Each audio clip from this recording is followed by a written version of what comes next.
తెలంగాణలో కాంగ్రెస్ ప్రభుత్వము కొత్త స్కీమ్ అయితే ఒకటి తీసుకొచ్చింది. దాని పేరు ఇందిరమ్మ అమృతం అనే స్కీమ్. అయితే ఈ స్కీమ్ తేవడానికి ముఖ్య ఉద్దేశ్యం ఏంటి?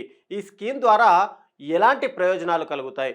దీన్ని ఒక తెలంగాణ మంత్రి గేమ్ చేంజర్‌గా ఎందుకు అభివర్ణిస్తున్నారు అనేది మనం మాట్లాడాలంటే ముందుగా ఈ స్కీమ్ ఏంటో తెలుసుకోవాలి. అయితే ఇక్కడ Telangana government to launch Indiramma Amrutham scheme to fight anaemia in girls. తెలంగాణలో ఉన్నటువంటి విద్యార్థులు ఎవరైతే అంటే అమ్మాయిలు ఉంటారో గర్ల్స్ విద్యార్థులకు అనేమియా ప్రాబ్లమ్స్ తోటి బాధపడుతున్నారు కాబట్టి వాళ్ళందరి కోసము ఈ స్కీమ్ తీసుకొచ్చాము అని తెలంగాణ గవర్నమెంట్ అయితే చెప్తుంది. అయితే ఈ స్కీమ్లో ముఖ్య ఉద్దేశం ఏంటంటే దాదాపుగా 14 నుంచి 18 వయసు ఉన్నటువంటి స్కూల్ విద్యార్థులు కానీ లేదంటే కాలేజ్ ఇంటర్మీడియట్ సెకండ్ ఇయర్ విద్యార్థినీలు ఎవరైతే ఉంటారో వాళ్ళందరికీ కూడా ఇక్కడ చిక్కీలు మేము వాళ్ళకి ఇస్తాము. ఏదైతే ఈ అనేమియాతో బాధపడుతున్నారో with an objective to prevent anaemia among adolescent girls to the state of government has decided to launch a new scheme Indiramma Amrutham under which millet and peanut చిక్కీస్కి సంబంధించి ఈ స్కీమ్ అంటే 14 నుంచి 18 ఏళ్ళ అమ్మాయిలు ఎవరైతే ఉంటారో వాళ్లకు దీన్ని మేము ప్రొవైడ్ చేస్తాము చిక్కీ బార్స్ అని చెప్పి తెలంగాణ గవర్నమెంట్ అయితే డిసిషన్ తీసుకుంది. అయితే ఈ అనేమియా అంటే ఏంటి ముందుగా మనం తెలుసుకుంటే కనుక శరీరంలో ఇనుము తక్కువగా ఉండడం వల్ల ఈ అత్యంత సాధారణ రక్తహీనత ఏదైతే రక్తహీనత సమస్యతో బాధపడతారో అది వస్తుంది. ఎముక మధ్య హిమోగ్లోబిన్ తయారు కావడానికి ఇనుము అనేది చాలా అవసరం. కాబట్టి తగినంత ఇనుము లేకుండా శరీరం ఎర్ర రక్త కణాలను తగినంత హిమోగ్లోబిన్ని తయారు చేయలేదు. కాబట్టి ముఖ్యంగా ఈ అమ్మాయిలలో ఏదైతే రక్తహీనత ఉంటుందో వాళ్ళందరికీ కూడా ఈ స్కీమ్ అనేది అత్యంత యూజ్ఫుల్గా ఉంటుంది. ఈ స్కీమ్ని ప్రవేశపెట్టింది ఒక తెలంగాణ గవర్నమెంట్ కాబట్టి ఇది ఒక గేమ్ చేంజర్ అంటూ కూడా మంత్రి సీతక్క బహిరంగంగానే ప్రెస్ మీట్లలో మాట్లాడుతున్నారు. అయితే ఇక్కడ మంత్రి సీతక్క వ్యాఖ్యల గురించి మాట్లాడే ముందు అసలు ఈ దేంటి ఇక్కడ ఎప్పుడు అంటే ఈ ప్రాజెక్ట్ ఏదైతే తీసుకొచ్చారో ఈ పథకం ఏదైతే ప్రవేశపెట్టారో ముందుగా ఇక్కడ తెలంగాణ రాష్ట్రంలోని 3 జిల్లాలో ఈ పథకాన్ని అయితే ప్రవేశపెట్టారు. అవి చూసుకుంటే కనుక భద్రాద్రి కొత్తగూడెం జిల్లాలో, ఇక కొమరంభీం ఆసిఫాబాద్ జిల్లాలో, జయశంకర్ భూపాలపల్లి జిల్లాల్లో ఈ 3 జిల్లాలను పైలట్ ప్రాజెక్టుగా తీసుకొని ఈ స్కీమ్ని ప్రవేశపెడుతున్నారు. అయితే ఈ స్కీమ్లో ముందుగా చూసుకుంటే భద్రాద్రి కొత్తగూడెంలో ఏర్పాటు చేసిన ఈ స్కీమ్ ద్వారా దాదాపు 23,399 మందికి ఈ చిక్కీలను అయితే వాళ్ళు ఇవ్వనున్నారు. ఇక కొమరంభీం ఆసిఫాబాద్ జిల్లాలో 18,230 మంది ఉంటే జయశంకర్ భూపాలపల్లి జిల్లాలో 8,640 మంది విద్యార్థినులు ఉన్నారు. టోటల్గా చూసుకుంటే ఈ పైలట్ ప్రాజెక్ట్ కింద ఏదైతే 3 జిల్లాల్ని ప్రభుత్వం తీసుకుందో ఆ 3 జిల్లాల్లో కలిపి దాదాపుగా 50,269 మంది విద్యార్థినులకు ఈ చిక్కీలను అయితే ఇక్కడ స్పాన్సర్ చేయబోతున్నారు. అయితే ముందుగా మనము ఇక్కడ చిక్కీలకు సంబంధించి ఈ అనేమియా అనేది ఏంటి అసలు చూసుకుంటే కనుక according to the officials the government decide to launch this scheme as 64.7% of adolescent girls in Telangana are suffering from the anemia as per the National Family Health Survey 5 ప్రకారం దాదాపుగా తెలంగాణలో ఉన్నటువంటి 64.7% మంది ఈ అనేమియా అనే దాంతో బాధపడుతున్నారు అని తెలుస్తుంది. అయితే ఈ అనేమియా ద్వారా రక్తహీనత తగ్గుతుంది కాబట్టి ప్రభుత్వం అనేది దీన్ని ఒక పైలట్ ప్రాజెక్ట్ కింద తీసుకోవాలని చూసింది. అయితే ఇక్కడ టోటల్గా చూసుకుంటే నేషనల్ ఫ్యామిలీ హెల్త్ సర్వే 5 ప్రకారము దీన్ని అంటే 64.7% మంది అంటే మనం లెక్కేసుకోవాలి. టోటల్గా 100% మీద మనము ఒక్కసారి ఎస్టిమేట్ వేసుకుంటే దాదాపుగా అంటే సగం కంటే ఎక్కువ మంది దీంతో అంటే ఈ అనేమియాతో బాధపడుతున్నారని చెప్పి నేషనల్ ఫ్యామిలీ హెల్త్ సర్వే అయితే చెప్పింది. అయితే ఈ నేషనల్ ఫ్యామిలీ హెల్త్ సర్వే అనేది అంటే ఎన్ఎఫ్హెచ్ఎస్ అనేది India wide survey conducted by the ministry of health and family వెల్ఫేర్కి సంబంధించి గవర్నమెంట్ ఆఫ్ ఇండియా అండర్ కంట్రోల్లో పనిచేస్తుంది. ఈ ఏదైతే ఈ సర్వే చూసుకుంటే కనుక టోటల్గా ఈ survey fertility, family planning, mortality, ఇక మెటర్నల్ అండ్ చైల్డ్ హెల్త్ మీద ఈ సర్వేని అయితే కండక్ట్ చేస్తారు. ఈ సర్వే టోటల్గా ఇప్పటి వరకు దేశవ్యాప్తంగా 5 సార్లు జరిగింది. ముఖ్యంగా చూసుకుంటే 1992లో 93 మధ్య కాలంలో మొదటి సర్వే చేయగా, ఇక రెండో సర్వే 1998 నుండి 99 మధ్య కాలంలో రెండో సర్వే జరిగింది.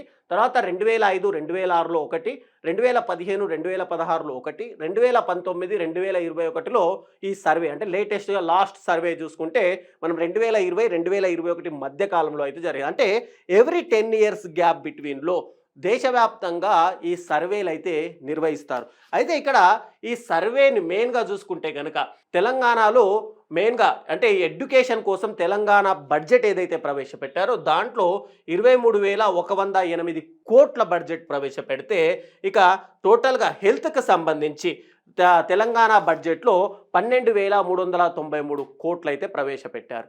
ఇక్కడ చిక్కీలు ఇస్తున్నాము మేము ఎవరైతే అనేమియాతో బాధపడుతున్నారో వాళ్ళందరికీ అనేది.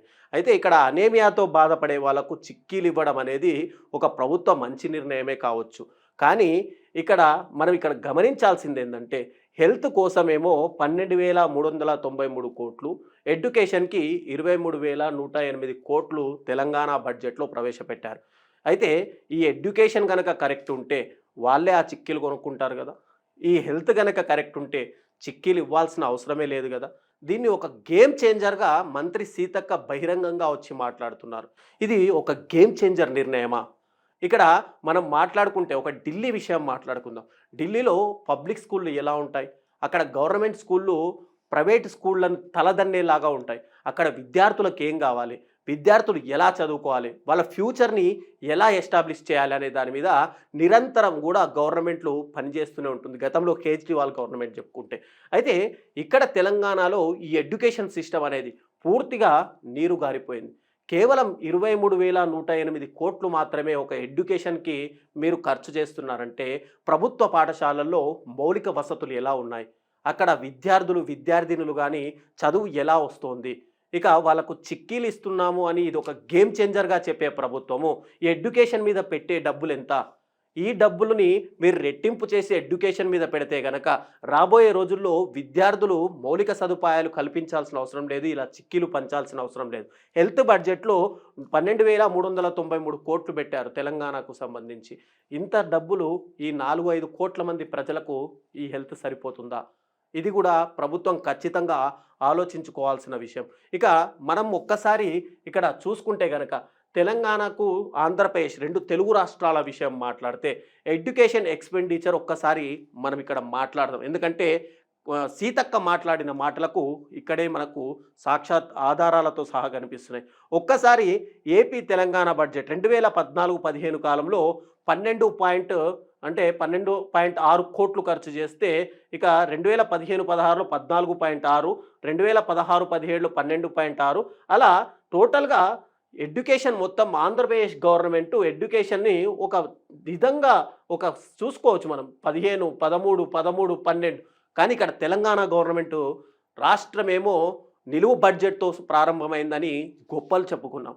తెలంగాణ రాష్ట్రాన్ని ఎదుగుతున్న రాష్ట్రము దేశవ్యాప్తంగా అని చెప్తున్నారు. కానీ ఇక్కడ ఒక్కసారి బడ్జెట్ చూడాలి. 2014-15లో 11.2 కోట్లయితే 10.10, 10.8, 8, 7, 7.6, 7.3 అంటే పక్కనున్న తెలంగాణ రాష్ట్రానికి పక్కనున్న ఆంధ్రప్రదేశ్ రాష్ట్రమేమో అప్పుల్లో కూరుకుపోయింది అని చెప్పుకుంటుంటే, ఎడ్యుకేషన్‌లో ఎక్స్‌పెండిచర్‌లో వాళ్ళు ప్రతి సంవత్సరం విద్యార్థులకు సరైన ఎడ్యుకేషన్ కోసం కోట్లలో బడ్జెట్ రిలీజ్ చేస్తుంటే, తెలంగాణ రాష్ట్రం మాత్రం రాను రాను బడ్జెట్‌ని పూర్తిగా నీరుగారుస్తుంది అని చెప్పుకోవచ్చు.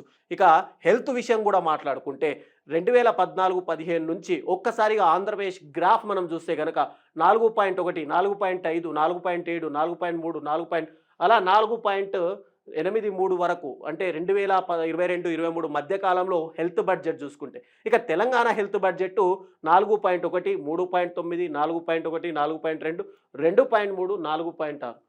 అంటే హెల్త్ బడ్జెట్‌కి కూడా తెలంగాణ ప్రభుత్వం ఎంతగా నిర్లక్ష్యం వహిస్తుంది అనేది ఇక్కడే మనం స్పష్టంగా అర్థం చేసుకోవచ్చు. కాబట్టి గేమ్ చేంజర్ అంటే చిక్కీలు పంచడం కాదు. గేమ్ చేంజర్ అంటే హెల్త్‌కు, ఎడ్యుకేషన్‌కి ప్రియారిటీ ఇవ్వడం. ఒక రాష్ట్ర ప్రభుత్వం చిక్కీలు ఇచ్చినంత మాత్రాన అది గేమ్ చేంజర్‌గా చెప్పుకోవడానికి సీతక్క ఏ హోదాలో ఉంది?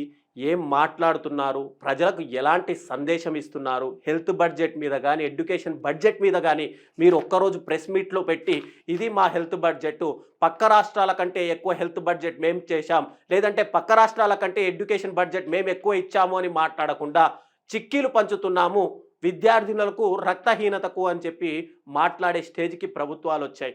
చిక్కీలకు రూ. 5 రూ. 10 చిక్కీలు పంచడానికి మీరు ప్రచారాలు చేసుకుంటున్నారు కానీ హెల్త్ బడ్జెట్లో కానీ లేదంటే ఎడ్యుకేషన్ బడ్జెట్లో కానీ ప్రచారాలు చేసుకోవడానికి ఎందుకు ఆర్భాటాలు చూపించట్లేదు? దీన్ని ఖచ్చితంగా ప్రభుత్వం గుర్తించాల్సిన అవసరం ఎంతైనా ఉంది. ఈ వీడియో పైన మీ అభిప్రాయాల్ని ఖచ్చితంగా కామెంట్ రూపంలో తెలియజేయండి.